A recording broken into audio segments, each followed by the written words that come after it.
사람은 변하지 않는다고 했다. 하지만 나의 약혼자와 나의 가장 친한 친구는 그 말을 단 하루 만에 뒤엎었다. 그날 이후 나는 나를 완전히 지우기로 결심했다. 호텔 예식장 복도, 하얀 웨딩드레스를 입은 서희연. 거울 앞에서 머리를 매만지며 속으로 독백. 못생겨도 괜찮다고 했잖아. 이 순간만은 나도 주인공인 줄 알았어. 친구 백소영이 갑자기 눈도 못 마주치고 다가옴. 이연아, 미안해. 너 몰랐지? 나 도윤이랑 오늘 혼인신고했어. 그래서일까 그렇게 기다렸던 도윤도 나타나지 않았다. 그때서야 그 이유를 알게 된 것이다. 이연의 표정이 굳고 손에 들고 있던 꽃다발이 바닥에 떨어졌다. 숨이 멎는 듯 주저앉는 이연. 주변 친척들의 수근거림으로 쥐구멍이라도 숨고 싶은 순간이었다. 27년 인생에 이렇게까지 창피하고 비참한 날, 자존심 상하는 일이 또 있었을까? 죽고 싶다라는 생각뿐이었다.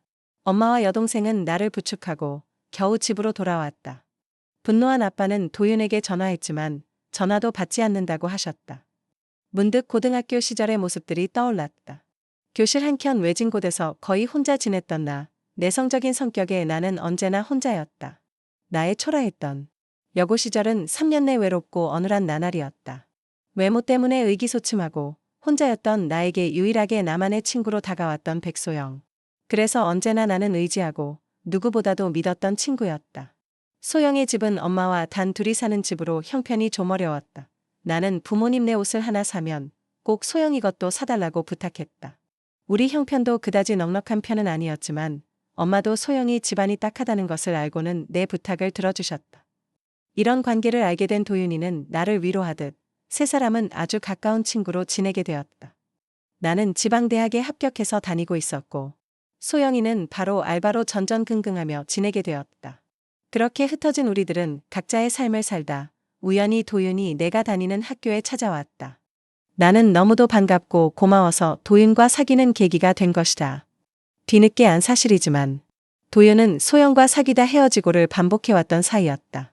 나만 몰랐던 것이다. 약혼식 날 나타난 이유는 소영의 임신으로 그렇게 밖에 할 수 없었던 사실이었다. 소영이 더는 참지 못해 도윤을 협박하듯이 혼인신고를 한 것이었다. 내가 분노를 참을 수 없는 것은 3년 동안 두 사람을 만난 도윤의 행동들이 용서할 수가 없었다. 응급실, 병원 침대 위 이연이 실신한 듯이 누워있다. 이연의 어머니는 그만하자. 다신 사랑 같은 거 믿지 마라. 아무리 힘들어도 약 같은 거는 먹지 마라 응. 엄마는 우리 이연이가 세상에서 제일 소중하고 귀하다. 꼭 잊지 마. 이연 눈가에 흐르는 눈물은 멈추지 않는다. 이연은 수면제 과다 복용으로 응급실에 실려온 것이다. 얼마나 힘들고 괴로웠으면. 그러면서 이연은 다짐한다. 이대로 무너질 수 없었어. 나를 배신한 이들에게 나의 달라진 삶, 성공만이 그들을 복수하는 유일한 방법이 될 것이다. 3개월 후 성형외과 진료실. 이연의 수술 상담받는 장면. 긴장된 표정으로 선생님과 상담을 마쳤다.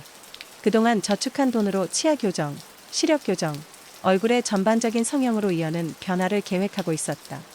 의사 선생님은 이 정도면 전체 윤곽, 코, 눈 전부 들어가야 합니다. 회복엔 최소 6개월 걸려요. 이연, 결연한 눈빛 해주세요. 아주 명료하고 단호하게 말했다. 이 얼굴, 더 이상 나를 방해하지 못하게 새롭게 태어나 당당하고 당차게 일어서고 싶었다. 수술 후 회복 중 이연은 운동과 영어 회화 학원 등 자신을 만들고 가꾸는 데만 전념했다. 예전의 서희연이는 없어. 그동안 저축한 돈은 바닥이 나고 가족들조차도 나를 못 알아볼 정도로 세련된 멋진 여성이 되었다. 그들은 내가 사라졌다고 생각하겠지. 하지만 나는 사라진 게 아니라 다시 태어났다. 그날 나를 버린 사람들은 모르겠지. 나는 버림받은 여자가 아니라 다시 태어난 새로운 사람이었다는 걸. 정적 속에서 자신에게 속삭인다.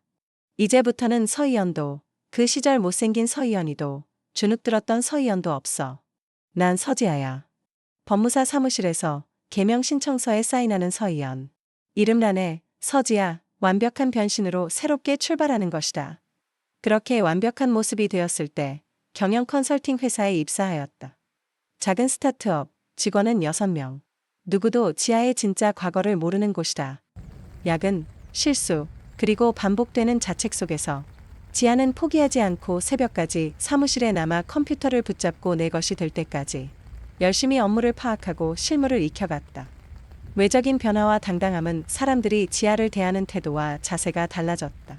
무시하는 말투나 행동은 찾기 어려우며 접근하기 어려운 존재로 격상된 듯한 기분이 들었다. 이런 기분이었구나. 지아는 자신도 모르게 웃음이 나왔다. 누군가의 인생을 망가뜨린 날, 누군가는 원망과 자책하기보다 자신을 발전시키고 과감한 탈피를 했다. 시니어 직원의 텃세로 수근거리는 말이 귀에 들렸다. 예쁘장한 얼굴로 뭐 하겠다고? 얼굴만 반지르하면 뭐해?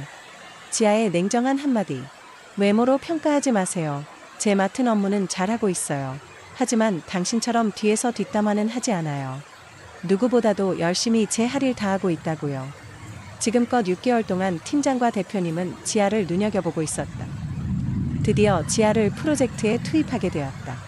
성실함과 감각적 센스를 알게 된 것이다. 브랜드 리뉴얼 보고서로 고객을 감동시키는데 성공하게 된 지아. 대표님은 칭찬을 아끼지 않았다. 이런 감각 어디서 배운 거예요? 아주 특색 있는 아이디어가 참 참신하네요. 대표님의 찬사로 나의 이름은 대표님에게 각인이 되었다. 지아는 수줍은 듯이 말했다. 경멸이요. 누군가를 무시당할 때 생기는 감각이죠. 뜻밖의 대답에 모두들 당황했지만 요즘의 트렌드에 앞선 시선으로 보고 있음을 알게 된 것이다. 정말 그랬다. 지아는 그런 마인드와 생각으로 아이디어를 내게 된 것이었다. 나의 꿈은 나의 브랜드를 가지는 CEO가 되는 게 꿈이다. 인정받고 성장하는 회사를 보니 욕심이 생겨났다. 솔직히 지아의 노력한 결실이 있었기에 성장할 수 있었다고 자부한다. 절대 과거에 얽매여서는 안 된다. 오직 앞만 보고 자신의 목표를 향해 강하게 단련시켰다. 그렇게 3년의 경험과 노하우를 축적하며 지아는 퇴사를 결심한다. 여기 대표님과는 아주 원만한 관계를 유지하면서 지아의 공도 인정받고 떠나올 수 있었다. 사람의 인연은 맺기 나름이다라고 하지만 노력도 필요한 것 같다. 인정하지 못하는 사람은 발전이 없듯 대표님은 너무도 훌륭한 인격체를 지니신 분이었다. 이별이라고 하지만 대표님과 윈윈할 수도 있는 업무이기에 흔쾌히 나올 수 있었다. 사무실은 아주 작고 초라하다. 사업자 등록증과 명함뿐인 1인 사업체를 만들어 출발의 신호탄을 올렸다.